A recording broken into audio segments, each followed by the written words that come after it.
Here, in our next discussion, as you can see, the property identification, lagi siyang naka-Roman numerals. Ito pa lang, lalo namin sa inyo binibigay sa inyo yung advance na maraming Roman numerals sa part 2. Kaya huwag kayo magugulat. Kasi, ang kinakailangan sa Roman numerals is tandaan nyo lang yung mga words ng pagkakasunod-sunod. Kasi sa part 4 na yan ng MR-PAAW, kapag ang pinag-uusapan ay rules ay hindi, or the requirements, kailangan talagang naka-align, sunod-sunod. Ano yung rule number 1, rule number 2, di ba may mga ganon? So hindi mo siya pwedeng na memorize mo lang siya ng machine type generic name, na memorize mo na yung 8, alam mo na yung 8. Ang tanong, alam mo ba yung pagkakasunod-sunod? Kasi rules ang question. So for this one, to properly identify the property identification, nakalagay yan doon, no? Kinuha ko lang yung pinaka-importante, pero kailangan nyo talagang ma-memorize yung mga yung mga numbers kasi may mga lalabas doon. Identify the unit of appraisal, gather all the pertinent information of the machine, including the following, yung machine type, generic name, manufacturer. So yan yung mga property identification pagdating sa In the Philippine Valuation Standards, yung minensyon kasi yan in 2009 tsaka 2018. So naandun pa rin siya. Why it is the primary source pagdating dyan sa property identification? Kasi yung Philippine Valuation Standard, it is the primary source because it requires that every asset must be clearly identified and described in an appraisal report. So kaya siya primary source yung PBS. Di ba nabanggit kasi doon, clearly identify and describe in an appraisal report. It ensures the accuracy, transparency, and reliability of the valuation. So in connection to this, ito mga nakalista nito, the machine type, the model, the serial number, capacity, and controls, these are all needed to uniquely identify the asset as required by the Philippine Valuation Standard. Uulitin ko, these are all needed to unique, tagang iba, di ba yung PIN nga, kailangan unique kasi nga there's no two parcel of land, o di kaya two building na magkaparehas. How much more itong mga equipment and machinery? So uniquely identify the asset. Di ba may mga part numbers pa nga sa likod niya, yung mga model number, serial number. Kailangan yung mailagay yan doon. Kasi nga, that will be the accuracy, transparency, and reliability of the valuation na ginagawa ninyo mga appraisers. Okay? So, in the MR-PAAW naman, sabi niyo sa PBS, ano naman sabi sa MR-PAAW? Yung Manual on Real Property Appraisal and Assessment Operation. Diba? Why it support the PBS? Bakit niya sinusuportahan yung sinabi ng PBS? Ang sabi kasi ng MR-PAAW, MR-PAAW provides detailed procedures for the assessors or appraisers in our practice. And also explain how to gather and document the machine data during the inspection. So kaya pala sinuportahan ni MR-PAAW si PBS. Diba? Anong sabi? It provides detailed procedures for assessors and for the appraisers in our practice or in the Philippines. And in connection to this, the catalog, the specification, the auxiliary equipment, the drive type, the prime movers, these are all part of the actual field data gathering and inspection procedures. Okay, naintindihan? These are part of actual field data gathering and inspection procedures. Sabi, ulitin ko kanina, yung PBS, uniquely identify the asset. Ano sabi ni MR-PAAW? Actual field data gathering and inspection procedures. Kaya naandyan yung pinakang property identification. Saan nakuha? Sa PBS, MR-PAAW.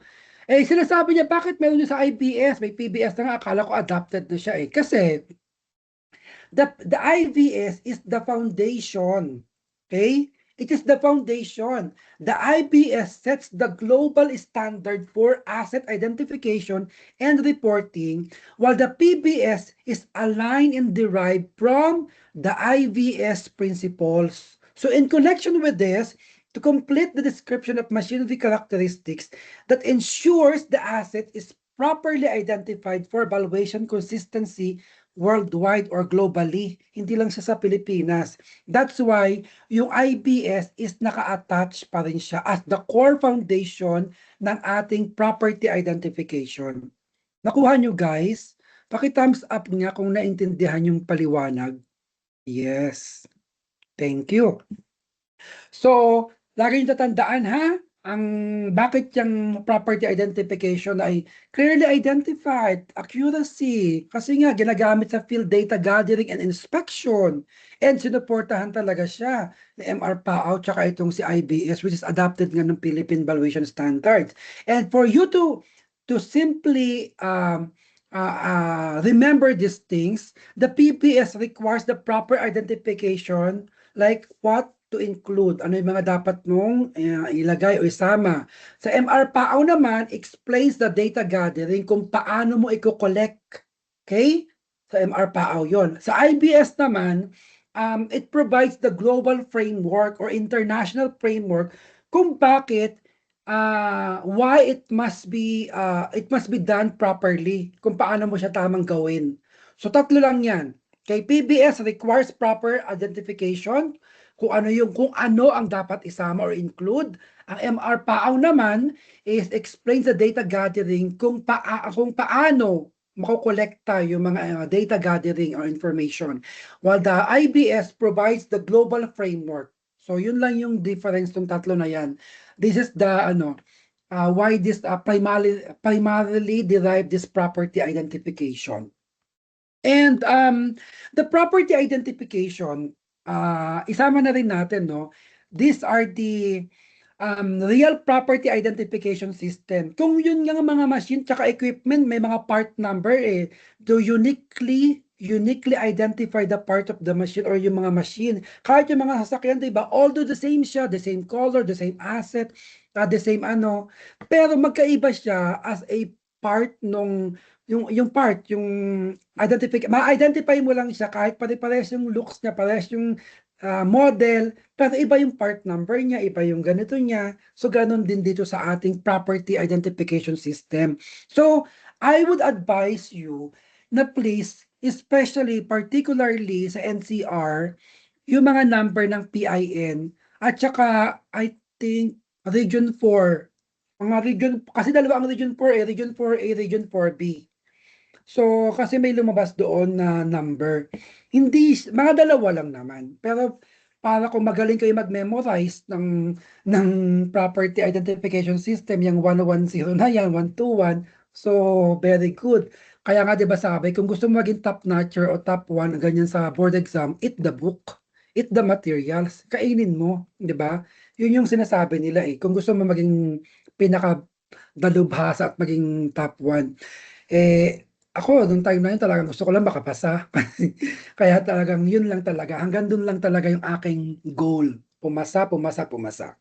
Parang sa inyo, kung mga top notcher sa inyo, mga bonus na lang yan Pero kung talagang it is one of your goal na maging top notcher, eat the book para ganyan, mapasama talaga. So, in here, the property identification numbering system makes the possible, for example, for the accounting of every parcel of land. Accounting, guys. Kailangan talagang mabilang na. Di ba may mga census tayo minsan lagi sa yung paglalagay ng mga, ba may mga muhon pang iba naman naglalagay ng mga PI number or mga block number, mga number ng bahay. So, when the numbering system is installed, so no two parcels of land in our country, the Philippines, would have the same identification number. Kaya nga sabi ko nga sa iyo, like, yung pare-pares ang design ng mga bahay, pero iba't iba yan ng mga PIN. So, no parcel of land in the Philippines. Diba? So here in the section 1 of ng MR-PAO na yan, nung part 4, the property identification number, the installation of the property identification or the PIN system shall be made in accordance in the following guidelines. Pag sinabing following guidelines, guys, kailangan yung masunod-sunod yan. Hindi pa pwedeng nagbabalik-baliktad. Kaya nga, guideline eh. So, the province, the city, the Metro Manila Municipality Index Number, so the first 3 digits, may mga ganyan doon. Lalabas yan, what is the first 3 digits ng PIN? Nalagay doon, province ba yan, city, city, Metro Manila, pipiliin ba doon sa ABCD? So, kung alam mo na agad ang first 3 digits na yan, alam mo ang sagot. So, ano ang first 3 digits? So, alam mo yan, municipality ng Metro Manila. So in the property identification number, yung PIN shall be used to identify the province, the city, or the municipality within the Metro Manila area. Kaya hinighlight ko sa presentation na ito yung sa NCR. Kasi meron nakukuha pa isa-isa sa mga provinces, yung Region 1, Region 2, ganyan. Pero nung nakaraan, may Region 4 na napasama. So baka nasa bank question pa siya. Tapos marapol, mapasama yun nasa Region 4. Okay? Now, so in the numbering system and real property assessment records management, so what the MR-PAO emphasized on this is that the need for a uniform and unique identification system for every parcel of land in the Philippines. So the key important notes here is that one property, one unique number. Okay? I repeat, one property, one unique number, and each parcel of land assigned a PIN, and there's no two properties can share the same number. So this prevents the duplication or the confusion and errors in record. Kaya may accounting purposes. So, para maiwasan daw yung duplication, confusion, and errors in record. So, kung mangyayari man yan, umanda na yung nagkamali, di ba? So, it is a very systematic and organized classification because the PIN follows the structured format because the first 3 digits identify the province, identify the city or the municipality, including the Metro Manila, and this allows the easy for you to trace the location and the jurisdiction of the property. So yun yung ibig sabihin ng sinasabi ni MR-PAO na yan. Then it supports the efficient governance and then the appraisal by giving the number system and ensures that the accurate record keeping, the proper tax assessment, the reliable property tracking. So it helps also the assessors or the appraisers to locate, verify, and appraise the properties efficiently. So that's the main purpose. That's why the PIN number is really very important siya kasi it ensures that every land or parcel of land is uniquely identified, properly located, and systematically recorded for accurate appraisal taxation purposes. I repeat, for accurate appraisal and taxation purposes. That's the PIN. Okay? So, baka madaanan nyo rin po yung chapter 7 na tinatawag natin ng mga rules and procedures for like yung mga appeal, daanan nyo please kasi lalabas. I'm sure lalabas to.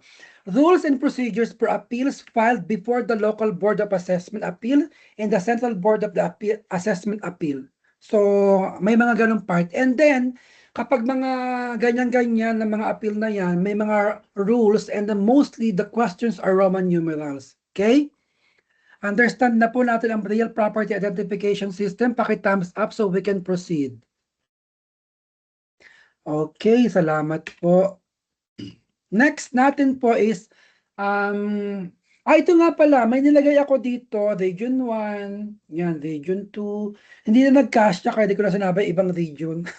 So tingnan nyo na lang ha yung mga PIN. Pero may lalabas man yan, dalawa lang guys. Ang hirap no. Ang dami mong memorize na number pero may dalawa lang parang lalabas. Pero baka most probably sa NCR kumuha. Baka lang sa NCR. Kasi yan naman talaga lagi yung pinakang parang alam mo yung sobrang sikip na lugar sa Pilipinas. Tapos 'pag nasunog na yung buong barangay 'di ba sa Manila, Metro Manila, ang dami nasusunog na mga buong barangay-barangay diyaan. Tapos ngayon 'pag nasunog panibago na naman yung PIN, panibago na naman yung identification ng mga bahay-bahay dun. 'Di ba kasi 'pag nasunog na yung buong barangay, as in totally sira, wala na.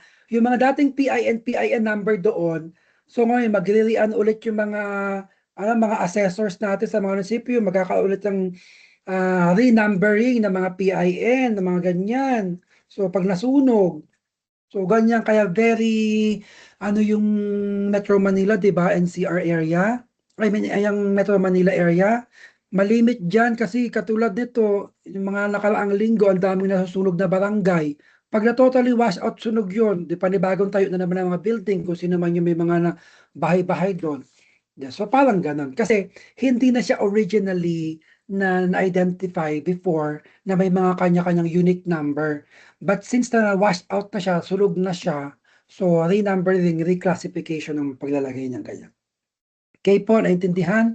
Next natin is the valuation process. Bakit sinasama lagi ito?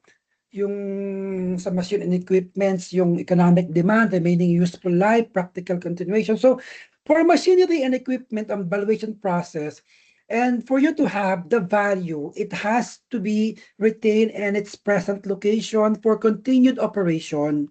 And under the following, what are those? Diba, the machine fulfills an economic demand for the utility that provides. It has a remaining useful life and also the continuation of the existing use in practical. So, yun. And then this premise that implies that the assets are installed, operating, and an integral part of the entity in which they are employed. So, nandun siya. And the machine has a value when it's useful, serviceable, and is still practical to operate within the existing business. Yan. Economic usefulness, the machine must contribute to the production for operation and satisfy the real demand. If it's no longer adds the value to output, its worth declines significantly kasi wala na siyang value. And then for the remaining useful life, the machine must still have a physical and functional life left and allowing it to operate efficiently for the future use. Kailangan may natitira pa siya. Kaya nga dapat the functional life left, yung natitirang buhay, o mayroon pa ba siyang pakinabang, di ba? And then in the practical continued use, these are also keeping the machine in operation and must still be feasible and sensible considering the cost, technology, and then the business needs. Kasi continuous pa siya, gumagana pa yan. So, ganun. So, the machine installed and operational, it is also functioning within the producing process. It's contribute also to the overall business activity. And the machine has also a value when it's useful. Yan, nabanggit na. Useful, serviceable, and still practical to operate within the existing business. Okay? We will now proceed to yung chapter 4, yung chapter 4, nabasa niyo na ba lahat ang buong chapter 4 ng madali lang, madaanan niyo lang, ang hindi lang masyadong madali doon, yung mga RCN, yung mga RLD, mga ganon. Pero yung chapter 4 ng MR PAAW, oh guys, di ba nagbabasa rin ako para sa inyo, di ba? So, ang chapter 4 ng MR PAAW, 8 lang yung sections niyan.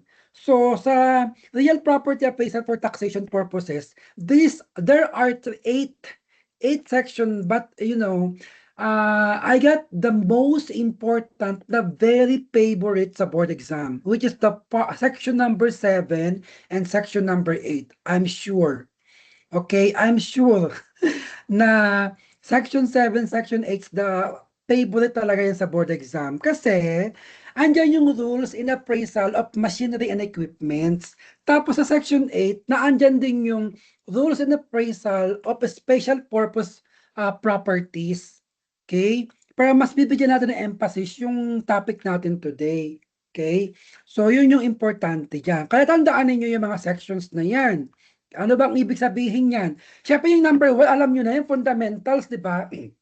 Okay, sabi sa MR PAAW, ang sinabi doon kasi is the appraisal shall be based on the actual use, uniformity, the equity, and then the market value for the taxation purposes. That's the fundamental principles. Okay, the fair and uniform taxation based on the actual and the market value. Very easy. Yun lang yun. So when regards naman sa Section 2, ano ba ang sabi sa Section 2? Urban lands. Ang urban lands shall be praised and considering location, use, accessibility, and then the market conditions. So the value depends on the location and then the development, like yung mga commercial, which is the higher stripping method. Sa section 2 pala may mga stripping method doon. Tapos, ipakita ko rin sa inyo yung mga triangular lots kasi may dalawang lumabas doon. Tapos, sinama ko sa mock exam natin yung mga triangular lots kasi favorite siya. And then yung agricultural land that shall be valued based on the productivity, economic use, income potential. Yung mga value depends on the crop yields kapag sinasabing agricultural, di ba? So pag mga appraisal sa mga nag-a-appraise, ang value ng agricultural lands depends on the crop yield, the soil, the irrigation, the income base. So yun tatandaan ninyo. Pag section 4, yung land valuation, it may be based on the market value, income capitalization, and other accepted methods. But the thing that you have to know is use the market data preferred for the income approach. So usually, market data is income approach. For the, isa naman yung mga first time declaration, yung mga property declared for the first time declaration shall be subject to the inspection property and the proper classification. Yung mga required inspections, documents, yung mga correct initial value, yung mga buildings shall be appraised using the cost approach. Siyempre, di ba? Considering all the reproduction or the replacement cost less the depreciation. RCN lang yan, number 6. Okay, so for the taxation purposes, ito yung sinasabi ko sa section 2. Yung triangular lots, dalawa dyan. Yung time namin, lumabas yung number 2 at saka yung number 4. Yeah, itong number 2, yung may 1/3, tingnan nyo sa screen. Lumabas kasi yan sa board. Section 2 triangular lots. So hindi ko alam ano lalabas ngayon sa section na ito. Para mas better, ang tinandaan ko lang dito, pag sabi ay 2/3, ay alam ko triangular lots with based on the street na yan. So pag 2/3, yun tinandaan ko 2/3 lang. Tapos yung tinandaan ko naman sa number 2, yung may 1/3, ay pag 1/3, triangular lot with apex on the street. So based on the street, apex on the street naman yung isa. Tapos yung trapezoidal, very easy kasi minsan, tinatanggal nila yung word trapezoidal lots para hindi nyo malaman yung sagot. Nagpo-proceed sila sa to find and to compute the value of the rectangular and triangular. So parang redacted yung word na trapezoidal lots. And the irregular lots, so redacted ulit siya and then ginagawa niya to reduce the nearest equivalent rectangular. So, mga tipong ganun yung mga question. Got it, guys, for section number 2? For section 3, ang importante lang dito, tandaan nyo lang yung mga adjustment percentage. Kasi the following are the percentage of the adjustment or the valuation of the agricultural lands. So, lang yung tatandaan ninyo dyan. Kasi, baka mamaya, sabihin nila anong type of road na to be used ng appraisal for all weather roads. So the percentage adjustment must be 3% deduction. So mga tipong ganon. And then the location, the distance in kilometers, 2, 0 to 1, over 1 to 3. So yun lang na matatandaan nyo dyan eh. Parang yung mga sizing, di ba? Yung broker exam ninyo, kapag yung mga high-end, ayan, may yung mga lots area, yung mga ganon. Ako, kinabasado, ginawan ko yun ng parang mnemonics, parang, kaya nasagutan ko naman siya. Tapos ito namang na section 3 natin, importanteng malaman ninyo itong extraction procedures at saka yung ground rent capitalization procedure. Kasi sa MRPAO, may given na siya na meron siyang given na example, like yung mga sales price of property. Tapos, kukunin mo lang yung extraction procedure. So, given naman na sa doon. Kaya lang, ingatan niyo lang baka baguhin lang niya yung ano, halimbawa hindi given yung depreciated value, so you have to compute. Sa section naman number 5, ito Roman numerals to guys ha. Remind ko lang kayo. Requirement, kasi pag sinabing requirements, ay kung may pagkakasunod-sunod, kaya nga requirements from the word requirements, di ba? Sunod-sunod mo. Di pwedeng pumalya ka sa yung number 1 nakuha mo, papapalya ka sa number 5. So, hindi ganon.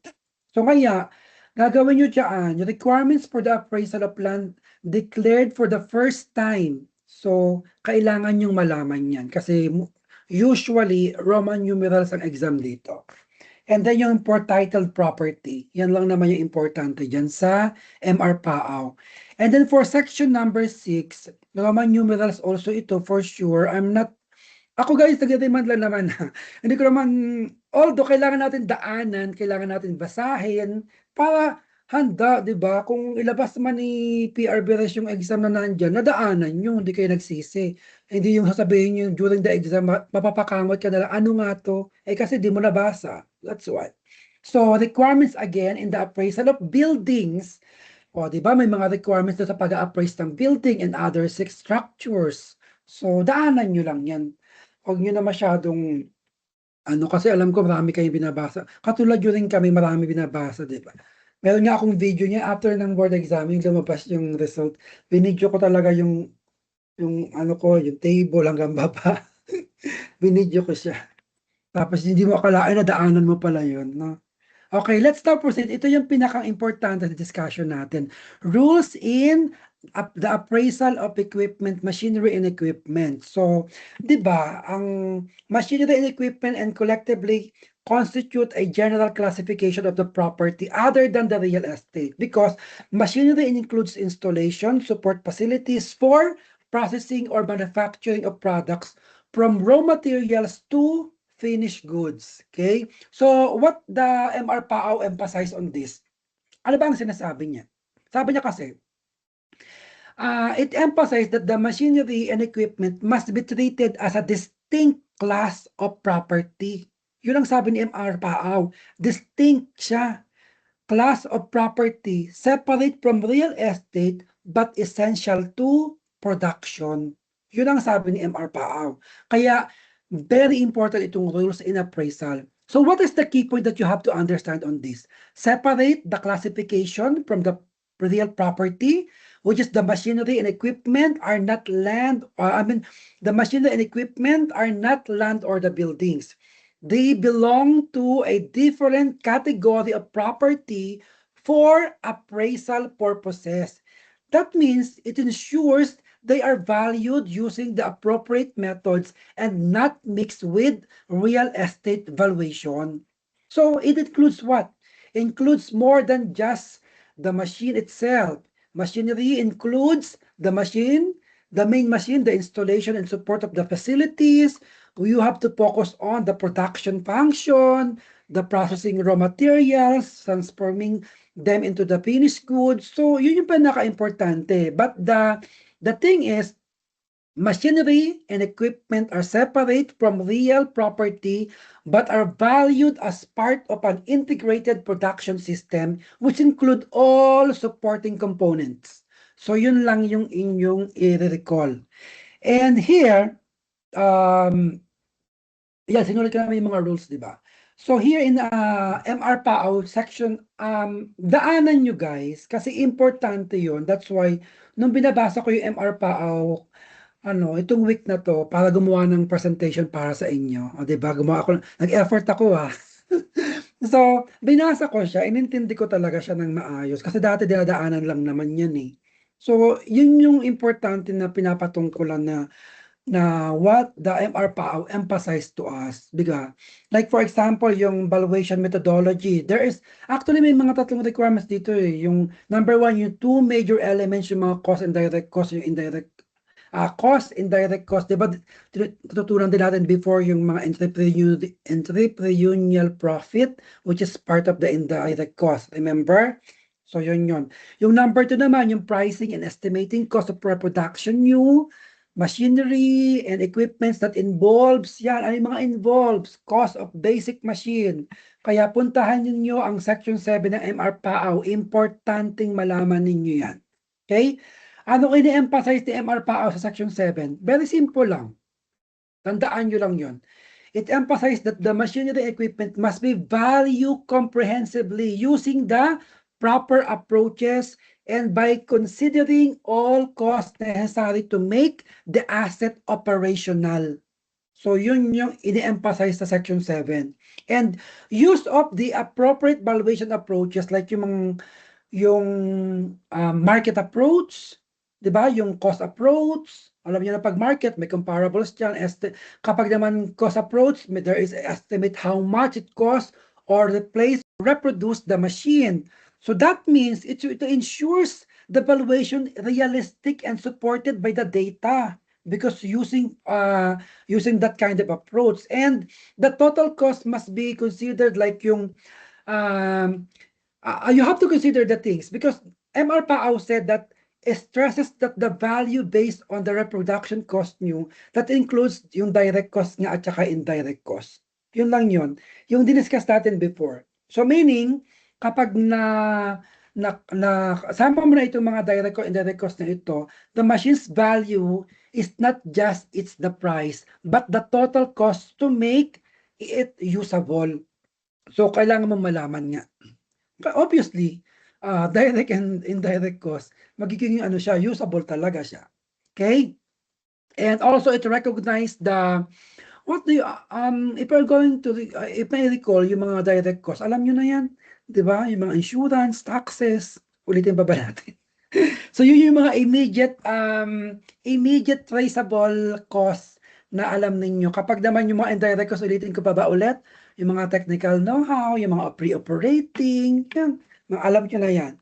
Entrepreneurial profit, alam nyo na rin yan. So, the main idea in this Section 7 is that the machinery valuation must consider the market or the cost-based method, includes all direct and indirect costs that reflects the full cost of making the machine operational.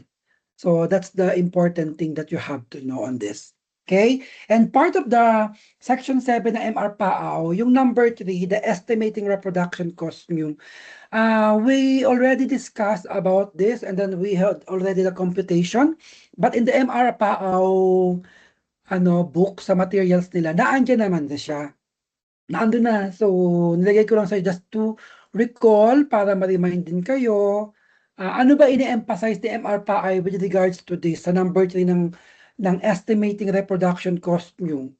Diba? Very simple lang. Sabi niya, use of actual cost as the starting point, that the appraisal must begin within the actual cost to the owner. And this cost must be supported by declared value. Magkano dineclared mong value doon sa machine or the equipments na yon.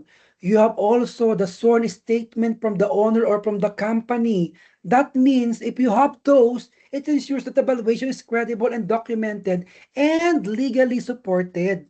Kayo mga appraisers and assessors. And the most important of evidence and accountability for this is that the sworn statement becomes part of the appraisal report. Di ba na-discuss natin yung 7 valuation process? So it's a part of the appraisal report. And also, kapag nagawa nyo ito, it prevents the under-declaration or the overvaluation. Okay? Because there is the evidence and accountability na ginagawa ng mga assessors, appraisers. So, updating the cost nyo to a present value. Sometimes kasi yung mga, since the machines are purchased in the past, their cost must be adjusted to the current condition. Matututunan na mamaya ipapakita ko ulit yung mga condition na kasi favorite siya dahil lumabas yung 4 na yon. I think 4 lumabas talaga siya. Kaso pinalitan niya ng words. Buti nila lang alam natin yung mga other terms na pinalit. Okay? So may mga special consideration din dito sa estimating reproduction cost nyo. Ano ba yung mga special consideration natin dyan? Number 1, yung imported machinery. Ano yon? Di ba kapag ano yung kino-consider ninyo dyan sa ano guys? yung imported na machinery. Number one, exchange rate, di ba? Exchange rate, magkano? Adjust the foreign purchase of the purchase price to the current or the local currency. So, pwede ka mamaya, yung custom tax, di ba? There is a trending factor that you have to consider. Adjust for the price changes, like also consider the inflation, the market trends. So that's the most important in this number 3. Okay? And then even the locally manufactured machinery. Marami kayong you have to consider dyan. Kasi lalo pa rin nagmamahal na ang gas. Di ba dyan sa inyo sa Pilipinas? Di ba? Pero dito hindi. Same pa rin. 2 reals and 31 halala, which is magkano 1 real? 16 pesos. O 32 pesos pa lang dito yung gasolina. Kasi ang per liter is 2.31 reals. Sa Pilipinas, I don't know magkano na. So yun, what I'm trying to say is, this MR PAAW emphasizes on the estimating the reproduction with regard to the imported machinery and the locally manufactured machine. So you have to consider those things, diba? So yun. Okay? Naintindihan po ba? Paki-thumbs up ang daldal ko. Paki-thumbs up ang dami, sabi ni Asia na okay ka lang? Okay. So, very good. Next. Okay, next naman, ito yung sa MR PAAW. 10 ito. 10 yung appraisal of machinery for tax purposes. Yung number 1 niya, the appraisal of machinery for tax purposes shall be based on its actual cost new to the owner to support the actual. So, at saka yung number 2, imported brand new machinery, di ba? Yung sinabi ko na nga kanina. So, sabi ko nga sa inyo, ini-emphasize lang dito ni MR PAAW that the market value of important brand new machinery should reflect the total actual acquisition costs needed to bring the machine into full operation at its site. So the main points here is that the value, the total acquisition, you have to consider ano ba yung mga yon. Yung mga purchase price, freight, insurance, bank charges, duties, taxes, brokerage, installation, mga inland transport, meaning the machine has a value in a fully delivered and functioning asset. So not just because of the price abroad. So you have to consider that. And no depreciation if new and recently purchased. Kung ang machine ay bago, brand new, and appraised within the same year of purchase, so its the value remains equal to its full acquisition cost because there is no loss in the value or yet there is no depreciation. Kasi nyo pa nga alam siya eh. So, what is the in the BSP, the Bangko Central factor here, the conversion using the BSP exchange. Diba? What the MR emphasize on this, the exchange rate at the time of the purchase as fixed by the Bangko Sentral ng Pilipinas. So that ensures that the accuracy and the uniformity in valuation, protection against the manipulation of the exchange rate. That's why we have the BSP, correct? So, the imported brand new machinery is valued based on its total landed and installed costs, which is converted using the BSP rate or the Bangko Sentral rate at the time of purchase with no depreciation if newly acquired. Okay? What you have to remember on this, full cost to bring and install, market value kapag bago. Okay? So for the number 3, ano ini-emphasize the MR PAAW here? By the express provision of the Land Government Code Unit, code. Ano ba itong LGC na ito? Diba yung LGC is that the 7160 or RA 7160, the local government code. Tama? So yun. Ang sinasabi lang naman dito is, this provision emphasizes that the value of machine for the tax purposes must be based on the actual historical cost paid by the owner and adjusted using the correct exchange rate at the time of purchase. So what are the key points that you have to remember in the number 3 and the express provision of the LGC? Use the actual acquisition cost, the basis of the valuation, the real amount paid by the owner, and there's no use of a current or fluctuating exchange rate. If the machine was bought in a foreign currency, it must be converted using the exchange rate as per the historical rate. Okay, not the present or updated exchange. And also it prevents the distortion of the value. That means there is to make sure that the stability and consistency in assessment.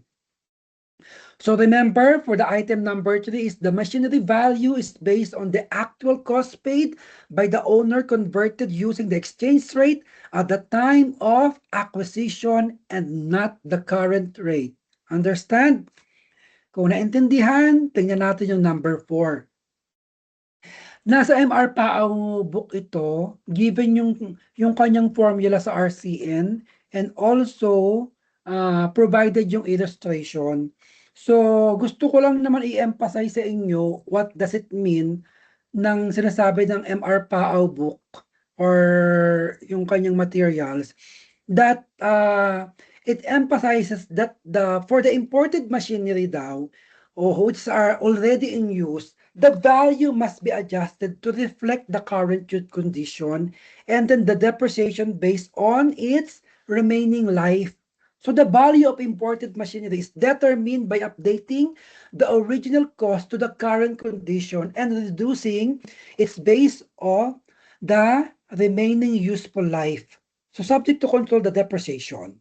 So kung makikita mo yung illustration ng MR PAO, may given naman doon. So ganoon din naman siguro ibibigay sa inyo sa exam. Basta alam niyo lang kung paano kino-compute yung mga remaining economic life, yung mga economic life, mga aged life method. So naandun naman yun. Marami naman na binigay sa inyo. Okay, naintindihan na po yung 1, 2, 3, and 4. Paki-thumbs up at baka tulog na kayo. Okay. Ala. Thank you. Next tayo. Let's now proceed to item number 5 to 10. Ayan, dinamihan ko na para sa inyo. Okay, ano ba ang sabi sa number 5? In case of doubt as to the declared value of machine is indicated in the sworn declaration of the owner. May doubt daw kayo. The confirmation may be made by securing documents from the Bureau of Customs. Kasi nga, ay ko sa bagay, maraming magic sa Bureau of Customs. Anyhow, aside from Bureau of Customs, meron tayong BIR, Security Exchange Commission, other agencies of the government. So ano-ano yan, may mga illustrations na binigay sa MR PAO.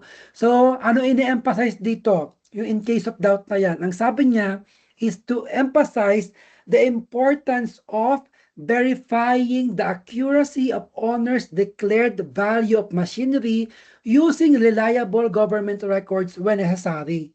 Magkano yung declared value? Bakit yung nangyari dun sa mga sasakyan ni huwag natin banggitin. Basta yung marami may sasakyan na mga may mga Rolls Royce, naka-declared ba? Diba, ang daming magic sa ang daming magic sa Bureau of Customs, tapos sasabihin na MR PAO, in case of doubt. And kaya habi MR PAO, in case of doubt daw, isang guni mo doon yung declared value sa Bureau of Customs. Yung mga sasakyan nga ng mga Rolls Royce tsaka mga magagandang sakyan, di nga nabigay ng magandang di ba? Ang daming magic.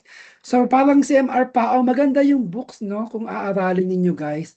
Pero yung verifying the accuracy, medyo may magic na mangyayari. Anyhow, let's now proceed to other topic. But the most important in this number 5 is that, guys, forget the joke. Okay, the most important here is that the owner's declaration is not automatically final. Okay, the owner's declaration is not automatically final. Kaya nga sabi in case of doubt, and that the declared value or the sworn statement is in the initial basis pa lang. However, if there is a doubt or inconsistency, it must be validated and to ensure that the appraisal is accurate and not solely dependent on the owner's claim. Okay, so usually they use the official government record for verification, quote unquote, uulitin ko, use official government record for verification. Ano yan? Bureau of Customs. Import value and duties. Sabi dun sa Bureau of Customs. Ang sabi naman sa Bureau of Internal Revenue, tax declarations. O, nag-declare ba ng tax? Number 3, Security Exchange Commission. Inisa-isa ko guys para sa inyo. Diba? It's a corporate records and then the other government agencies. And these sources, for you to know, provides independent and reliable evidence. Wow! Congratulations! Kasi independent and reliable the evidence yon. Diba? Mag-a-appraise tayo, mag-a-assess tayo, tapos yung binigay ni Bureau of Customs, under the table. Ang saya. Next. So, aside from this, use the government records for verification. It prevents also the misdeclaration that protects against the undervaluation to reduce the tax. Bawal yon. Overvaluation to misrepresent the asset, which is also bawal. Okay? So, what I'm trying to say is, the fair taxation and credible appraisal must be determined by the, ayun, binanggit ko, sa number 5, BOC, BIR, Security Exchange Commission. Guys, okay? Para lang medyo light yung usapan. So, the main point here in number 5 is the appraiser must verify doubtful declared value using official government records to ensure accuracy, fairness, and reliability of the appraisal. Got it, guys? Number 5, paki-thumbs up kung ang masaya. Ala, yung may, ayoko na nga magsalita, Miss Rowena. Basta may Rolls Royce, yun lang yun. Kasi nasa abroad ako, pero naririnig ko yung mga news tsaka napapanood ko eh. Okay, paki-thumbs up kung ayaw nyong mag-proceed ako sa number 6.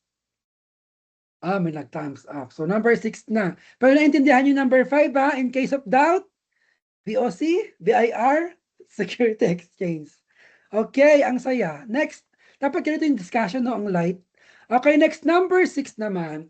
Ito yung important. Tandaan nyo itong number na to. Section 225.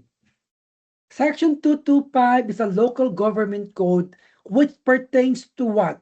Ano ang binabanggit sa number 6? 5%? 20%? Tandaan nyo to guys, baka lumabas. This section, it pertains to depreciation rule. Para saan to? Depreciation rule. Okay? Yan yung section ng LGC. Section 225. Paki-check nyo rin, paki-notes niyo. Because this provision emphasizes that the machinery value must decrease over time, that a controlled rate but should never fall below a minimum level as long as it is still useful. Ang sabi niya. So, meron tayong 5% and then the 20%. Now, to explain you the very brief explanation on this is, you need to know the limit on depreciation rate. Ano ang sabi? Depreciation is allowed at magkano pag maximum of percent per 1 year? Magkano nakalagay? 5%. 5%, the maximum 5% per year. This ensures that the uniformity in appraisal prevents excessive reduction. Hanggang doon ka lang. Kaya nga sabi sa rule, section 225. Ano ang rule na sinabi ko? Depreciation rule. Huwag niyong kakalimutan. And then, to ensure the uniformity in appraisal prevents excessive reduction. So the basis of the basis of depreciation is computed based on the original cost and then the replacement or reproduction cost, meaning the appraiser uses a consistent cost base when applying the depreciation. So the minimum residual value is very important. The value of machinery must not go below 20% of its cost. Nababasa nyo yung section number 6, section 25 ng RGC, depreciation rule. Okay, tandaan nyo yan. And even if the machine, di ba sabi niya, the value machinery must not go below 20% of its cost, even if the machine is old. So as long as it is operating and useful, it retains at least how many percent? 20%, guys. Okay? As long as it's still operating and useful. Okay? So the recognition of the continuing utility is that the rule acknowledges the rule. Itong rule ng section 225 lang yan. The rule acknowledges that the machinery is still in use continues to have economic value and it cannot be reduced to zero while still functioning. So what is the core message of this section 225? The machinery depreciation is limited to 5% per year and its value must not fall 20% of cost as long as it remain useful and operational. Got it? 520. Okay? Tandaan. Paki-thumbs up kung nakuha. So we can proceed to number 7.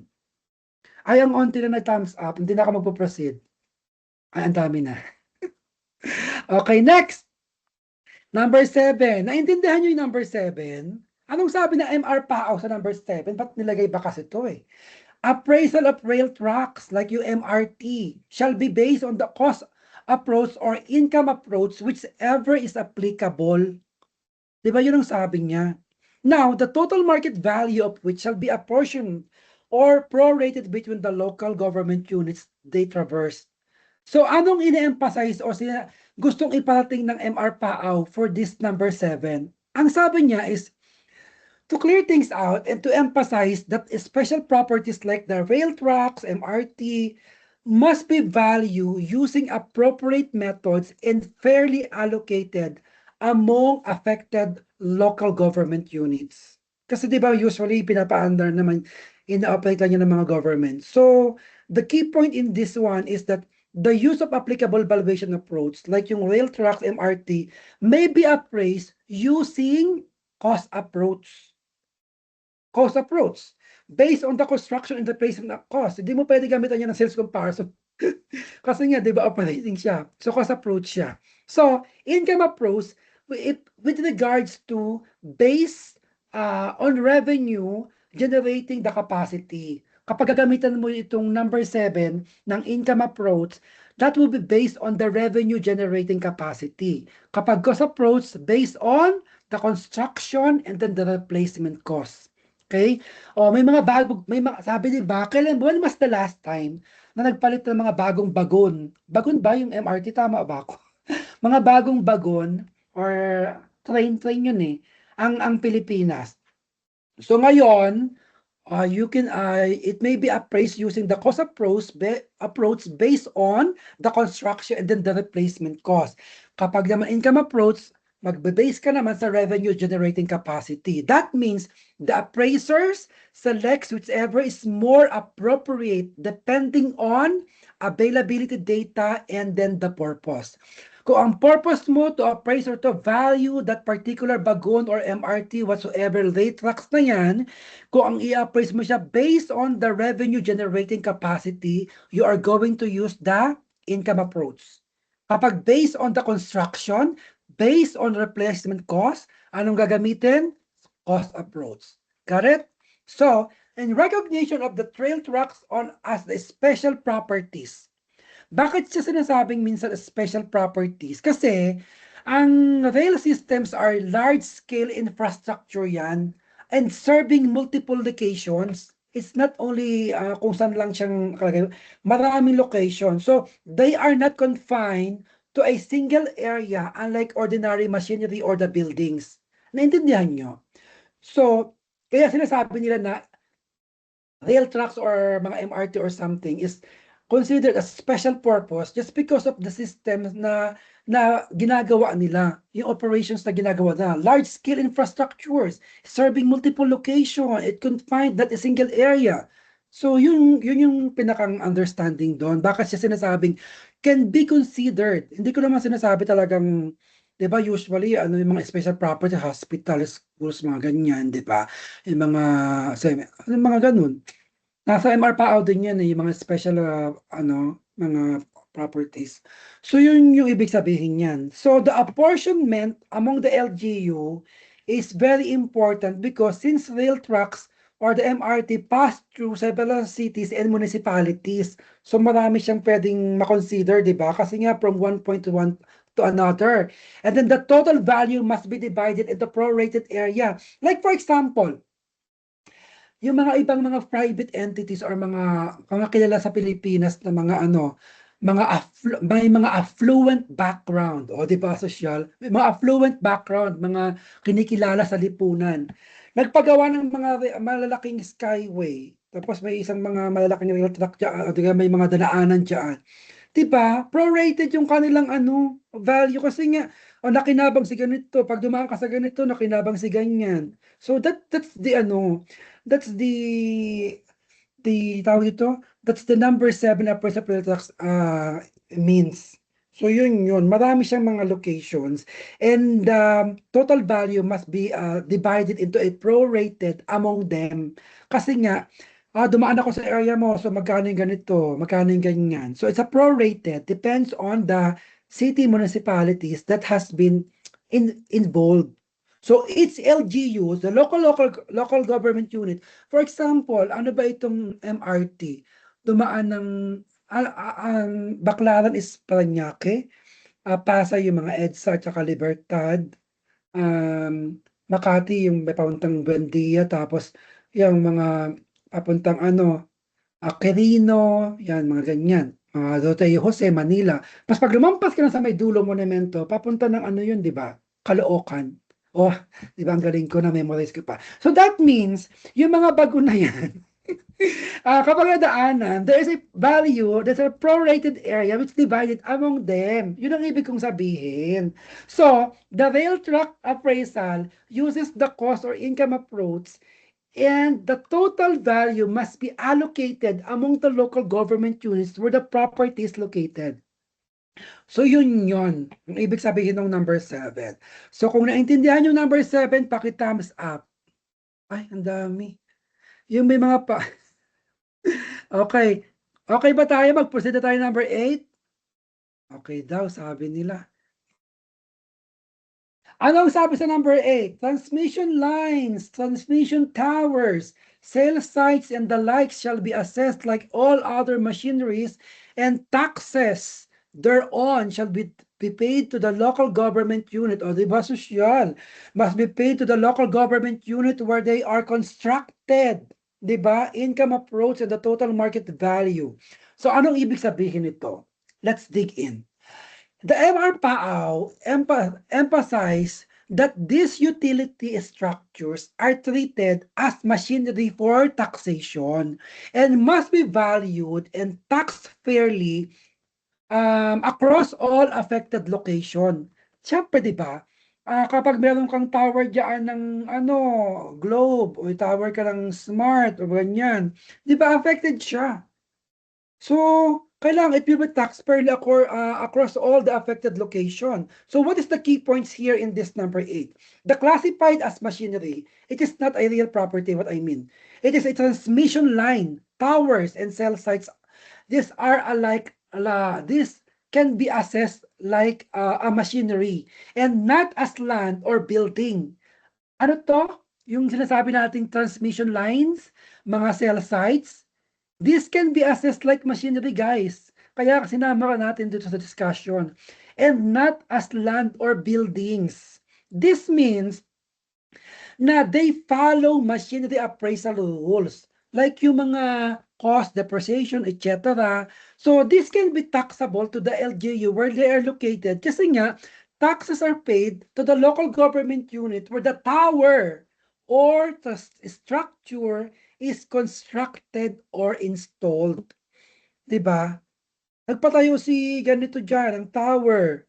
O syempre, makinabang si LGU dyan. Diba? And it's taxable. Diba? It ensures that the host local government unit benefits from taxation. So that's the MRPAO emphasized to us. And then the valuation based on the total system value. This means that the entire transmission line system, including the post or mga pole, is valued using the anong gagamiting approach? Cost approach. Kasi nga, there is a construction there is a replacement cost there, di ba? Mamaya, maximum term ng tower na yan is 10 years. So you need to replace for another. O halimbawa, si ano, Hindi maganda yung naging service ni Globe. O, ipabungkal yan, ipatanggal yan, paltan, i-replace natin for another, katulad sa amin, ang bagal nung ano, ano nga yung mabagal sa atin? Smart, no? Smart. Tapos sa Batangas, sa Santo Tomas, Batangas kasi kami. So meron doong local network na doon ka lang pwede mag-subscribe, nakakainis, 'di ba? So bumili pa naman ako nung anong tawag dito? Portable na nung nagbakasyon ako. Tapos hindi nagagamit sa Batangas yung smart, bumili ako ng parang ganyan. Tapos hindi nagamit, kailangan magpakabit. So nagpakabit na lang kami doon sa local. Yun nga. So that's why you need to use that data cost approach. So kapag pinagsasabi ang ginagamit natin ay yung construction. Then kapag naman income data is available, anong gagamiting approach? That is the income approach. So the system is treated as a single integrated asset. So don't be confused because the apportionment of the across the local government units is very important since the transmission line passed through multiple areas. The total value must be divided to a prorated among the LGUs. Ganun din dun sa sinasabi sa MRT or the rail tracks using transmission towers and everything. It's also applicable, but it depends on yun nga, prorated nga siya, di ba? Lahat sila makikinabang. Kaya siguro malaki talaga ang kinikita ng mga network na yan, ng ano na yan sa Pilipinas. So ang dami-dami nagkakandara pa na magtayo. Na pero sa akin dapat nagiging hindi naman tayo monopoly, isa o dalawa lang. Siguro hanggang dalawa lang o tatlo. Hindi, ang dami na may mga Chinese na, mga dito, mga kung ano ng mga iba't ibang network. So always remember guys, transmission lines, towers, and cell sites are classified as machinery. Take note, machinery, valued as a complete system, and their total value is distributed among all LGUs where they are located or pass through. So treat as machinery value as one system divided among the LGUs. Bakit thumbs up para sa number 9? Konti. So hindi na tayo magdidiretso ng number 9. Ayan, madami na sila. So gusto pala nila malaman yung Alam nyo guys, no? Kalang gumagaling kayo magbasa, mag-understand. Ganon din naman tayo eh. Pero iba talaga yung mas may nagpapaliwanag ng mga bawat no? Ibig sabihin. Although may kanya-kanya tayong interpretation, but this is our own interpretation. Okay, depende on how you absorb. So number 9, ang sabi, submerged pipelines for natural gas. O di ba dumaan tayo sa mga bagon, transmission tower, everything. Ngayon naman mga pipelines, natural gas, water, etc. shall be appraised on the basis of cost or income. Anong ibig sabihin dito ni MR Pao? Ang sabi daw niya dito is to emphasize that the submerged pipelines are treated as integrated large-scale asset that must be properly valued and fair distributed among all affected local governments unit ulit. Kasi nga, makamama yung pipeline mula Apari hanggang Dulo. So maraming mga local government unit na madaanan yan. So use of the proper valuation approach, yan, submerged pipeline, gas, water, cost approach kapag based on the replacement again, then the construction, income naman pag may mga revenue or revenue generated. So yun lang naman ang ginagamit dun eh. And never na involved dito ang comparable ha, baka may magkamali sa inyo sa exam. Okay? The value as one continuous system, the pipelines considered because there is a connected infrastructure and there is no separate pieces. Kasi connected infrastructure yan.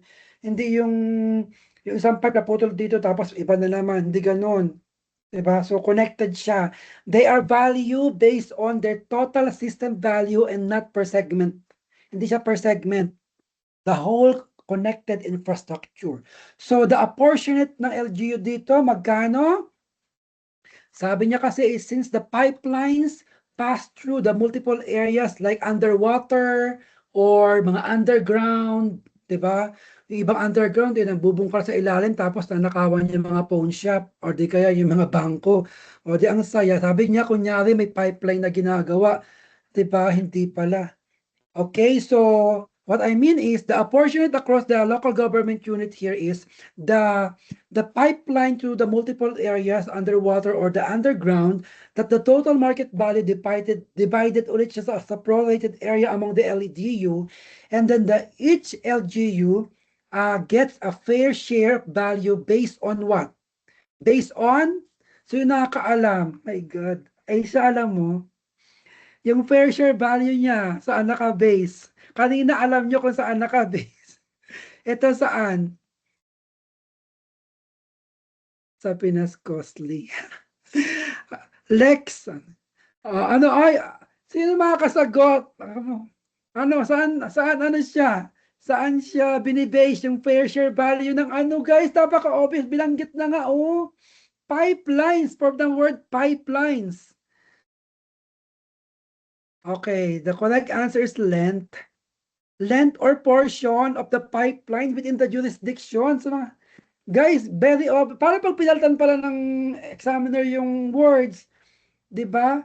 Pipe, from the pipe length. Yun yung portion ng pipeline within that jurisdiction. So what I'm trying to say is, submerged pipelines are valued as a single integrated system using cost or income approach, and their total value must be apportioned among all LGUs, and they are traversed on this. Okay, so one system value shared among LGU. Okay, natapos ang tower, ang pipeline, ang mga bagon, ang railways, at ang mga percentage ek ng section.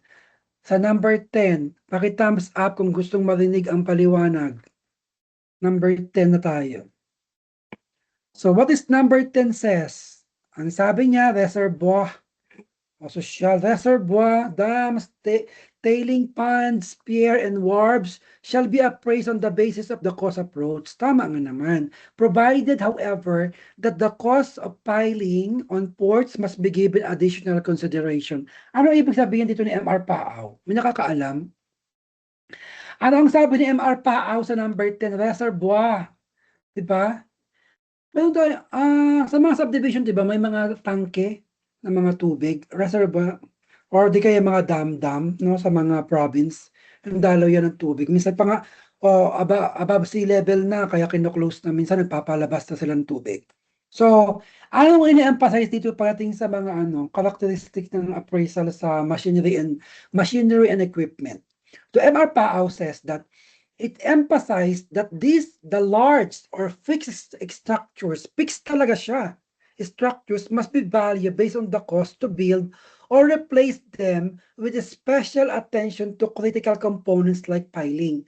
So the main key points here is use of the cost approach only. Okay? Bakit? These properties appraised using the cost approach lang sa number 10. Nagiget nyo yung point doon? These properties appraised using the cost approach.